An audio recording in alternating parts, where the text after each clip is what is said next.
वो धार्मिक आदमी नहीं है, जहरीला वो नफरती आदमी है, जातिवादी आदमी है। दलितों को सोचना चाहिए कि तुम्हें पल पल में एहसास कराया जा रहा है तुम्हारी औकात क्या। तुम एक तरफ जो राम राज की बात करे उसमें उसकी औकात नाप दी गई इन्हीं लोगों की वजह से। हमारा सम्मान कभी नहीं हो सकता। राम भद्राचार्य का इलाज होना चाहिए, जनता इलाज करनी चाहिए उसकी। इतनी मजबूत सरकार है, 56 इंच का सीना लेकर आई है, एक दलित महिला की प्रोटेस्ट से डर गई। ये क्या है, रात को पुलिस भेज करके जो है सैकड़ों पुलिस भेज करके एक महिला पर हमला कर रहे हो। ये बहुत कायराना और बहुत डरपोक किस्म का जो है कार्रवाई है। और मतलब ये बेशर्म है लोग, जो इनको शर्म आनी चाहिए। यही तुम्हारा 56 इंच का सीना है, जेल में होना चाहिए, पनिशमेंट मिलना। बहुत सारे बाबा जेल में, ये भी बाबा जेल में जाना चाहिए। नमस्कार, मैं नूरजहां और आप देख रहे हैं नेशनल दस्तक। जिस तरीके से इंडिया अलायंस को लेकर तमाम चीज़ें नज़र आ रही हैं, इसी मुद्दे पे बातचीत करने के लिए हमारे साथ मौजूद हैं मुलायम सिंह यादव जी। सर, क्या कहेंगे इसमें जो इंडिया अलायंस है, इसमें और भी पार्टियां जुड़ने की बात कर रही हैं, लेकिन जो पार्टी हैं ये पार्टियां उनके विरोध में बनाई गई थी, तो ये पार्टियां इसमें क्यों जुड़ रही हैं? किसके विरोध में बनाई गई थी? कांग्रेस सरकार के। नहीं, वो तो दौर बहुत पुराना है। तब तक कितना पानी बह गया इस देश में। कितनी पार्टी, कांग्रेस के बाद जनता दल की सरकार बन चुकी है, दूसरे दलों की सरकार बनी है, संयुक्त सरकारें बनी हैं, और वो बहुत पुरानी बातें हैं। हम सब अभी वर्तमान की जो पीड़ा है, चुनौतियां हैं, उससे जूझ रहे हैं। और उसमें क्या हो रहा है कि ये इमर्ज हुआ है। इंडिया अलायंस एक इमरजेंस है। धीरे धीरे धीरे धीरे जो है वो सबके मन में, सारे पॉलिटिकल पार्टियों के मन में बात थी, और उस बात को जो है कम्युनिकेट नहीं हो रहा था। तो नीतीश कुमार जी जो बिहार के चीफ मिनिस्टर हैं, उन्होंने इस बीड़ा को उठाया और सारे विपक्षी पार्टियों के साथ बैठक किया, उनके नेताओं के साथ बैठक किया, और उन सारी भावनाओं को जोड़ा और जोड़ करके साथ ला दिया कि भाई इस पर चर्चा होनी चाहिए। तो लोग पहले से सोच ही रहे थे और इस पर फिर चर्चा हो गई जो है। तो धीरे धीरे ये पार्टियां इमर्ज कर रही थी। उसमें जो लोग छिटके फुटके थे उनको जोड़ने की कोशिश की जा रही है और हो रही है। अभी भी बहुत सारे दल जो बाकी हैं, बाहर हैं, उसको भी इसमें शामिल करने की कोशिश होनी चाहिए। हम लोग जो आज एकजुट हुए हैं वो उसी के लिए हुए हैं कि जो लोग भी छोटे हैं, उनका हो सकता है बहुत ज़्यादा जनाधार ना हो, लेकिन छोटा ही जनाधार हो, लेकिन इससे क्या होता है कि मोरल जो है वो बनेगा। आप देखिए बीजेपी छोटा, जिसका कोई ज़्यादा, एक ज़िले में जिसका शेयर है, एक ज़िले में जिसकी पकड़ है, उसको भी अपने अलायंस में शामिल कर लेती है। और जो कांग्रेस पार्टी है वो ये बात खुल के बोल रही है कि बीएसपी अगर साथ नहीं होगी तो उसके बिना हम भाजपा सरकार को हरा भी नहीं पाएंगे, मतलब टक्कर नहीं दे पाएंगे। नहीं, ये तो मैं कह रहा हूँ, बाकी लोग भी बोल रहे हैं।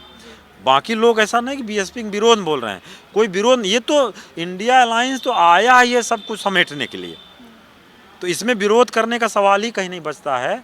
और ये जो कहीं कहीं कटाक्ष हो रहे हैं, ये तो तीसरा आदमी है, और तीसरा आदमी हर पार्टी में मौजूद है, मीडिया में मौजूद है, जो लगातार जो कोशिश कर रहा है कि ये इस तरह से अलायंस न बनने पाए। ये जो बिखरा हुआ दल है, बिखरे हुए लोग हैं, ये एकजुट न होने पाएँ, इसकी पूरी कोशिश उनकी तरफ से हो रही है। और ये लगे हुए हैं, बीएसपी के अंदर घुसे पड़े हुए हैं, वहाँ भी लगे हुए हैं कि जो है अलायंस ना होने पाए। बहन जी तक को ये बात ना पहुँचे, उसको बीच में ही ब्लॉकेज कर रहे हैं। तो ये बातें चैलेंज हैं, लेकिन उम्मीद है कि जल्दी हो जाएगा। और ये भी बोला जा रहा है कि राहुल गांधी जो है वो मायावती को इंडिया अलायंस में ला के रहेंगे। कोशिश तो यही है, कोशिश तो यही है। अब बहन जी को भी आना चाहिए, वो लाने की कोशिश कर रहे हैं, इनको आने का जिम्मेदारी लेनी चाहिए, तो ये तो होना चाहिए। हाँ। और जहाँ पे तमाम ये सब चीज़ें चल रही हैं, उसको लेके जो भी राम मंदिर का विषय जो चर्चा में बना हुआ है, वहीं पे जो एक राम भद्राचार्य करके जो है, उन्होंने दलितों पे एकदम अभद्र भाषा का प्रयोग करे, मतलब अभद्र चीज़ें बोली हैं, उसको कैसे देखते हैं? वो तो बहुत है, मतलब किसी धार्मिक व्यक्ति को इस तरह की भाषा बोलना, मतलब उसकी पूरी धार्मिकता पर सवाल है। वो धार्मिक आदमी नहीं है, वो जहरीला आदमी है, वो नफरती आदमी है, और ये जातिवादी आदमी है। एक जाति को लेकर उसके अंदर इतने लेवल की कुंठा है कि खुलेआम मंच से बोल रहा है, और वो प्रमुख बना हुआ है धर्म का।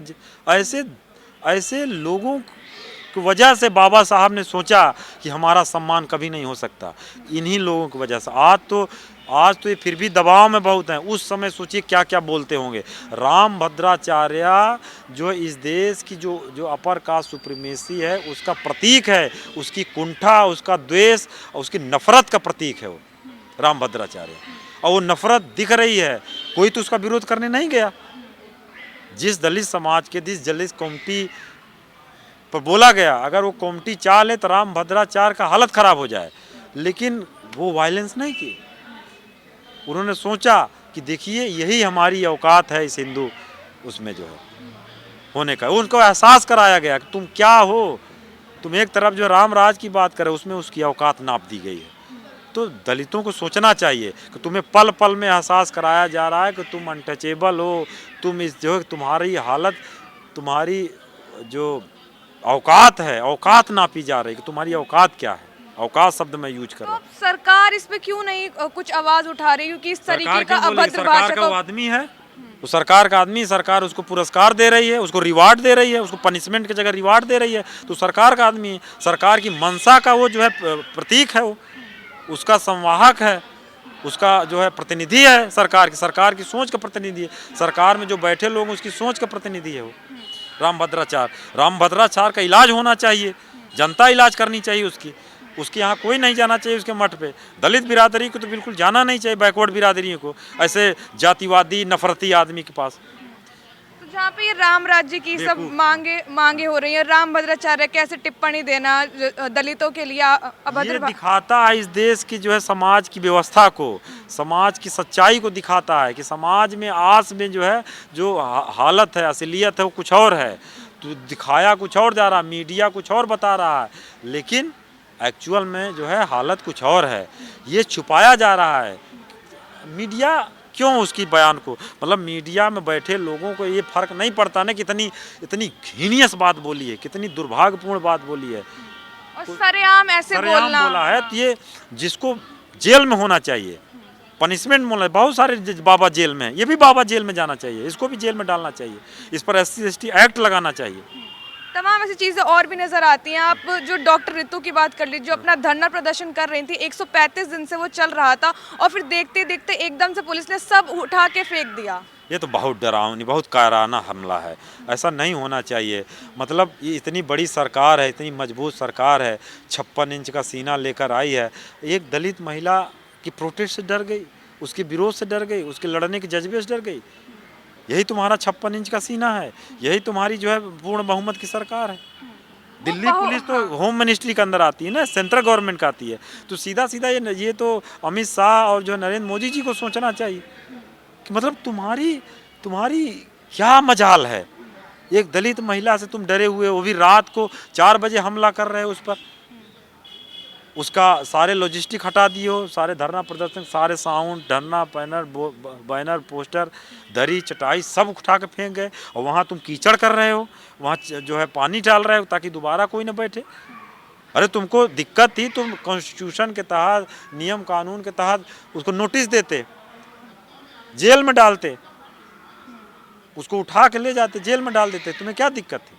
जहाँ सरकार के दावे वादे करती है दलितों के लिए, वहीं पे जो बहुजन बेटी शांतिपूर्वक धरना प्रदर्शन कर रही थी, और इस तरीके से वहाँ का धरना प्रदर्शन हटा देना, वो भावुक होकर बोल भी रही है कि किस तरीके का ये व्यवहार करा जा रहा है हमारे साथ। सारे दलितों को, बैकवर्ड के कम्युनिटियों को डराया जा रहा है, धमकाया जा रहा है, उनकी आवाज़ को खामोश किया जा रहा है। ये खामोश करने का एक वानगी है कि देखो, अगर तुम बोलोगे, आवाज़ उठाओगे, अपनी पीड़ा को, अपने दर्द को अपनी कहीं रखोगे, तो हम जो है इसी तरह से तुम्हें दमन करेंगे।